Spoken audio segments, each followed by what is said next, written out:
Hello दोस्तों, मेरा नाम राहुल और आपका अपने चैनल टारगेट बोर्ड एग्जाम में फिर से बहुत बहुत स्वागत है। तो दोस्तों, आज की इस वीडियो में हम लोग बोर्ड एग्जाम 2024 के लिए कक्षा 12 का भौतिक विज्ञान का न्यू सिलेबस देखने वाले हैं। ठीक है, तो इस वीडियो में हम लोग देखेंगे कि क्या क्या पढ़ना है, क्या क्या नहीं पढ़ना है, क्या इस बार भी 30% की कटौती की गई है, क्या कुछ चैप्टर्स नहीं पढ़ने हैं। तो आज की इस वीडियो में आपको सब कुछ बताया जाएगा और यही सिलेबस आपके बोर्ड एग्जाम 2024 के लिए है। जो भी इसमें टॉपिक्स दिए रहेंगे, जो भी चैप्टर्स दिए रहेंगे, उन्हीं पर आधारित आपके एग्जाम में क्वेश्चंस पूछे जाएंगे। ठीक है, तो जो पैटर्न इसका है वैसे ही आपको तैयारी कराई जाएगी। ठीक है, तो यहाँ पर देख सकते हैं, इसमें लिखा है 70 अंकों का एक प्रश्न पत्र तथा 30 अंकों का प्रयोगात्मक होगा। यानी 70 अंकों का आपका पेपर होगा और 30 अंक आपको प्रैक्टिकल के दिए जाएंगे। ठीक है, तो यहाँ देख सकते हैं खंड क क्या है। खंड क से 35 नंबर के प्रश्न पूछे जाएंगे और इसमें कौन कौन से चैप्टर्स हैं। तो पहला है स्थिर वैद्युतिकी, दूसरा है धारा वैद्युत, तीसरा है विद्युत धारा का चुंबकीय प्रभाव तथा चुंबकत्व, चौथा है विद्युत चुंबकीय प्रेरण तथा प्रत्यावर्ती धाराएं और पांचवा है वैद्युत चुंबकीय तरंगे। तो इन 5 चैप्टर्स को मिला करके 35 नंबर के क्वेश्चंस पूछे जाएंगे। यहाँ पर देख सकते हैं स्थिर वैद्युतिकी से 8 नंबर का, फिर 7 नंबर, फिर 8 नंबर, फिर 8 नंबर, फिर 4 नंबर। ठीक है, तो यहाँ से आप 35 नंबर आसानी से पा सकते हैं अगर आप अच्छे से पढ़ते हैं। ठीक है, और आपको सब कुछ पढ़ाया जाएगा इसी चैनल पे।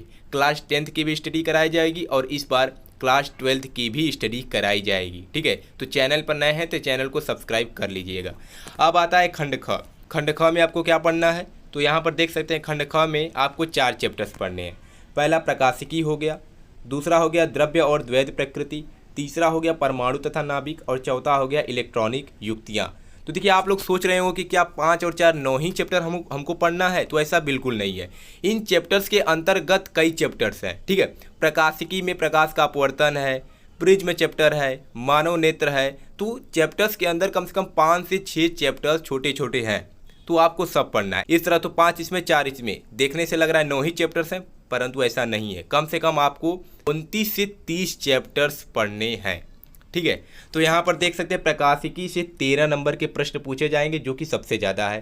द्रव्य और द्वैध प्रकृति से 6 नंबर के क्वेश्चन, फिर है परमाणु तथा नाभिक से 8 नंबर का प्रश्न और इलेक्ट्रॉनिक युक्तियाँ से 8 नंबर के प्रश्न पूछे जाएंगे। और यहाँ से भी खंड ख से आप लोगों से 35 नंबर का प्रश्न पूछा जाएगा। ठीक है, अब यहाँ पर देख सकते हैं कि उन चैप्टर्स के अंतर्गत आपको पढ़ना क्या है। जैसे पहला है स्थिर वैद्युतिकी, इसमें आपको कौन कौन से टॉपिक्स पढ़ने हैं।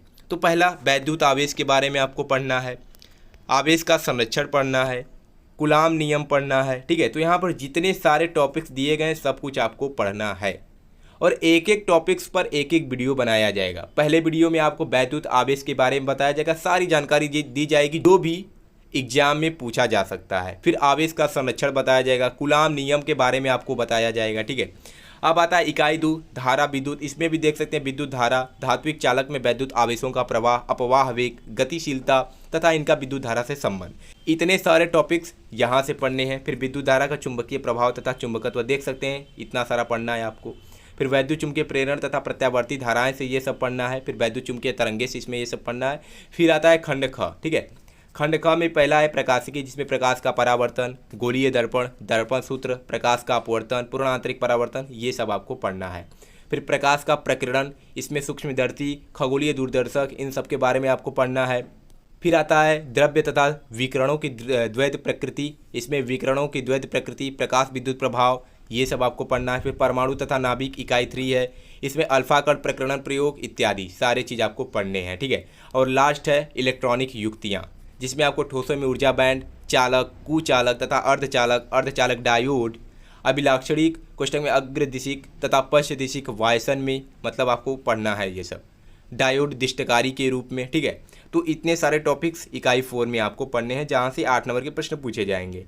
तो यही सब आपको पढ़ना है। अगर साल भर आप इन सबको अच्छे से पढ़ लेते हैं तो मानिए आपके 70 में से 65+ अंक आ सकते हैं। ठीक है, तो अभी से लग जाइए। इस समय क्या कर रहे हैं, बहुत सारे जो विद्यार्थी हैं छुट्टियां मना रहे हैं, मनाइए पर थोड़ा लिमिट में, कम से कम 5 या 10 दिन बहुत। अब ये नहीं कि पूरा जून भर सोच रहे हैं कि गर्मियों की छुट्टी हुई है तो हम केवल घूमेंगे, तो ऐसा नहीं करना है। यही समय पढ़ाई का है, पढ़ लीजिए, नहीं तो जैसे जैसे समय निकलता जाता है तो फिर क्या होता है कि टेंशन आने लगती है। बहुत सारे विद्यार्थी सोचने लगते हैं अभी हमारा आधा भी तैयार नहीं हुआ, तो इस तरह उनकी तैयारी अच्छे से नहीं हो पाती है। इसलिए आप अभी से तैयारी कीजिए, क्योंकि अगर लास्ट में आपकी तैयारी अच्छी रहेगी तो आपका जो कॉन्फिडेंस होगा, उसका जो लेवल होगा वह हाई होगा। ठीक है, तो आज की इस वीडियो में बस इतना ही। चलिए मिलते हैं नेक्स्ट वीडियो में।